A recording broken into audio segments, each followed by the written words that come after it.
Hey everyone, my name's Faulty Shotgun and welcome to the channel.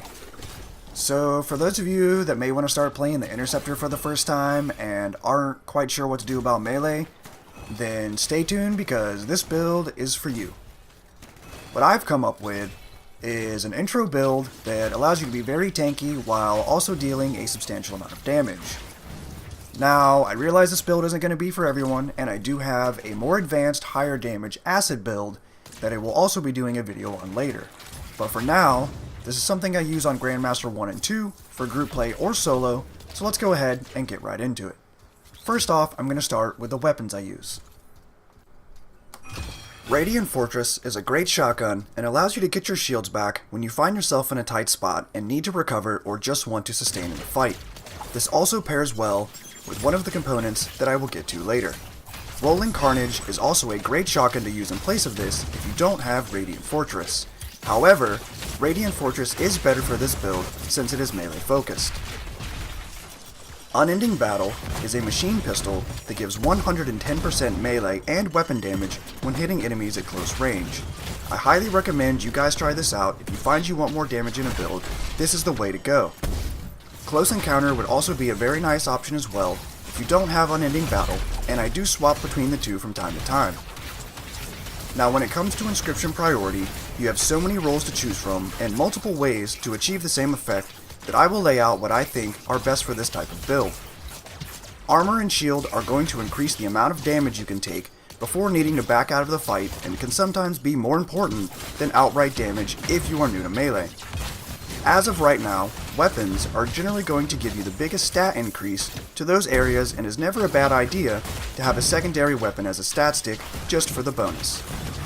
If you can get damage with the javelin icon on the item or physical damage, both are going to scale almost all of your damage, including your ultimate, and apply javelin wide to all of your gear and weapons. The next best would be having gear damage or any L1R1 increase to damage or force to stagger enemies. The gear icon only applies to that specific item, which is why most times the javelin wide boosts are better. Elemental damage isn't the worst, as you can see on this Unending Battle I have, but it's probably the least effective of the ones I already mentioned, as it only scales the explosion from the sudden death. And for the gear, I'll start with the assault system I'm using, Cryoglive, also known as Absolute Zero. Absolute Zero is really the only hard CC that you get as an Interceptor, and is great for priming your enemies in order to get the Ice Aura and continue to freeze enemies for the duration of the Aura. This is great for freezing turrets and learning how to move around the fight, keep your targets under control, and set your group up for combos to take out higher priority enemies. There are other options you can put here, but for the sake of this build, this is going to be your best bet. A lot of Interceptor players prefer Acid Bomb, which I will cover in another video on how to maximize your DPS. For the strike system, we have none other than Sudden Death, also known as Tempest Strike.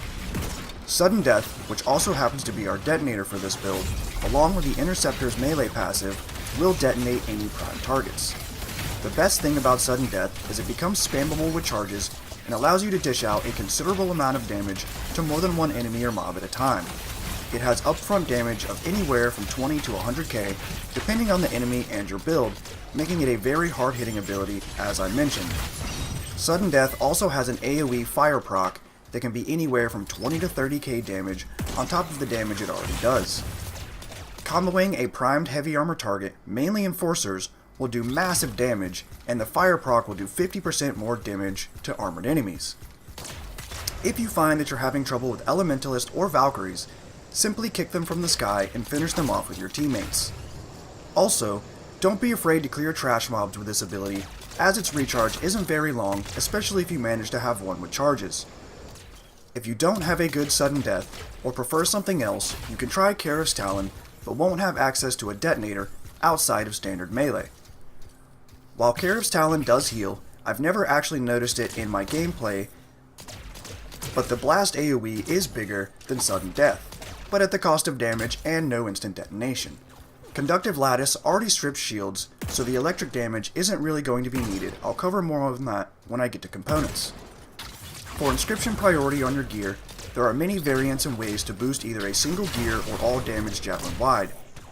Charges are going to be one of the first things I look for in most drops that I get, because having more charges means more constant damage output than just a single use most times. Again, sticking with the same pattern as the weapons, you want to look for either the javelin icon for damage or gear damage to boost your sudden death. Having gear speed cooldown or any L1R1 damage boost can also work here if you're lacking certain rolls on your items. Moving on to the support system, I have Target Beacon, which is a single target debuff ability that reduces your enemy's resistance for you and your group, allowing you to deal more damage and take out more dangerous targets quickly.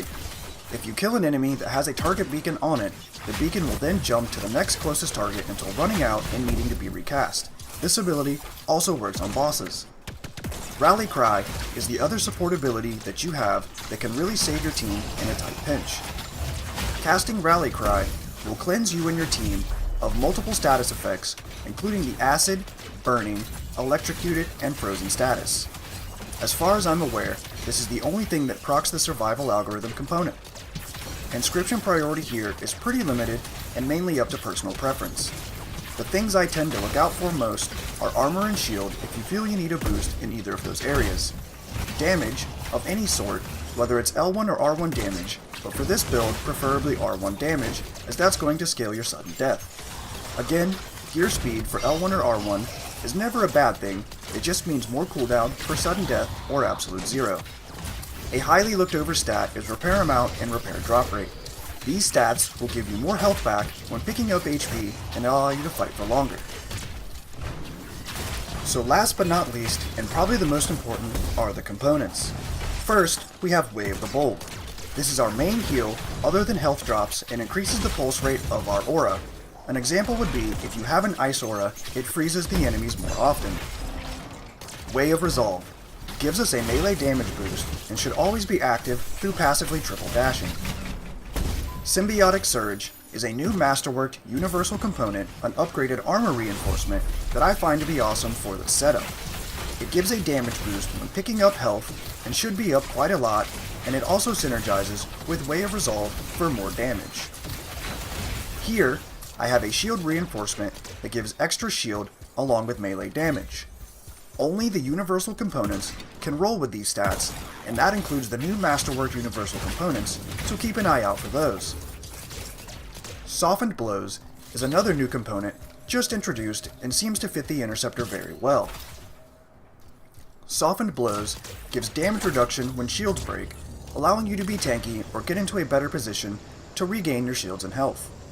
This synergizes with Radiant Fortress giving you shields back for controlled damage reduction on shield breaks and fits perfectly into the build. Conductive Lattice is a must-have for melee. It strips shields, gives extra DPS, helps detonate, and gives you extra gear cooldown passively. Other than the universal components, the inscription rolls you want to look out for are going to be ultimate speed, acid effect for other builds, luck of course, and usually some type of effect resist. Components for now only seem to roll with support type stats, so really up to you what you end up choosing. That about wraps up the build. If you guys feel that I missed anything, or if you have any questions, feel free to leave it in the comments, and I will definitely get back to you. And as always, have a nice day. No time to rest. Keep after the monitor.